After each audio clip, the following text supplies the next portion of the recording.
बिजनौर की गंगा इन दिनों रौद्र रूप में है और सबसे बड़ा खतरा मंडरा रहा है बैराज रावली तटबंध पर। पानी का दबाव इतना बढ़ गया है कि तटबंध टूटने की कगार पर पहुंच गया है। गांव वालों के माथे पर चिंता की लकीरें साफ नजर आने लगी, क्योंकि सबको पता है कि अगर ये तटबंध टूटा तो दर्जन भर से ज्यादा गांव सीधे पानी की चपेट में आ जाएंगे। खेत खलिहान से लेकर घर द्वार तक सब कुछ बह जाएगा। हालात बिगड़े तो जिला प्रशासन भी अलर्ट हो गया। अफसरों ने मौके पर पहुंचकर ताबड़तोड़ काम शुरू कराया। सैकड़ों लोग दिन रात तटबंध को बचाने में जुट गए।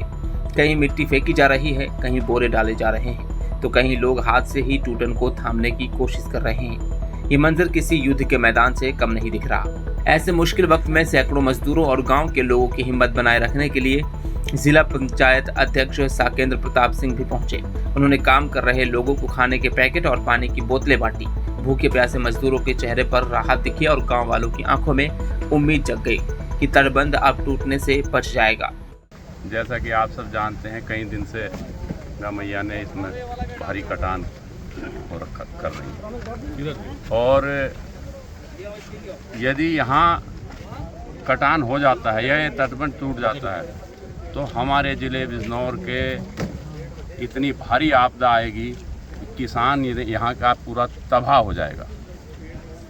और मैं इनके जज्बे को यहाँ के जो किसान हैं और विशेष तौर पर मैं प्रशासन से भी कहूँगा कि हमारी यहाँ एसडीएम और एडीएम 3-4 दिन से लगातार रात दिन भरकस प्रयास कर रही हैं, लोगों को प्रोत्साहित कर रही हैं और सब जन सहयोग से मिलके इसको बचाने का कार्य किया जा रहा है। मैं यहाँ के निवासियों की, यहाँ के किसानों की इस बात को दिल से सैल्यूट करता हूँ कि ये स्थिति ये थी यहाँ से 2 दिन पहले कि ये कह दिया गया था कि ये रुकेगा ही नहीं, टूटेगा, लेकिन उन्होंने अपनी हिम्मत और मेहनत और जज्बे से इस असंभव काम को थाम रखा है और जलधारा को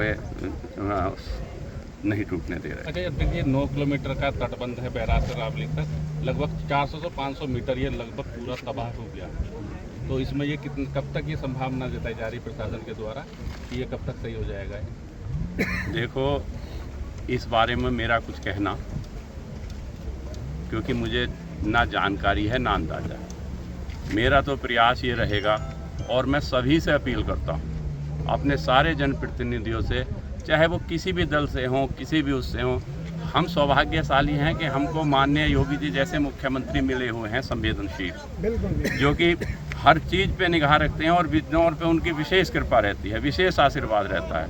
हम सब मिलके, मैं स्वयं जाऊंगा, यहाँ की स्थिति से माननीय मुख्यमंत्री जी को अवगत कराऊंगा और अपने सिंचाई मंत्री से भी मिलूंगा और सभी से ये अपील करता हूँ कि सब मिलें, इसका कोई ना कोई स्थायी समाधान हो।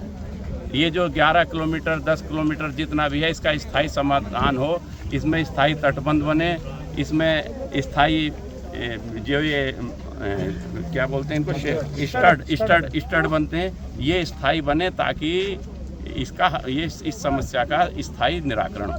क्या आवश्यकता रहेगी? नहीं, राहत तो बात भाई, सब लोग इतना लगे हैं, आप हम क्या कर सकते हैं। ये तो हमारा एक गिलहरी प्रयास है। बेचारे रात दिन जाग के मजदूर, किसान, जिसको घर जाके अपने घर को देखने की भी फुर्सत नहीं मिली। बहुत से ऐसे लोग हैं कि 4-4 दिन से अपने घर नहीं गए होंगे।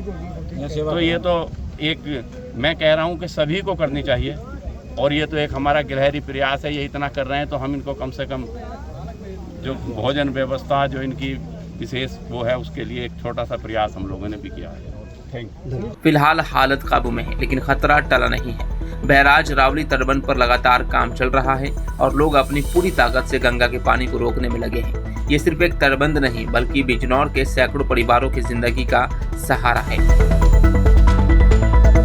Bureau report, dynamite news, Bijnor.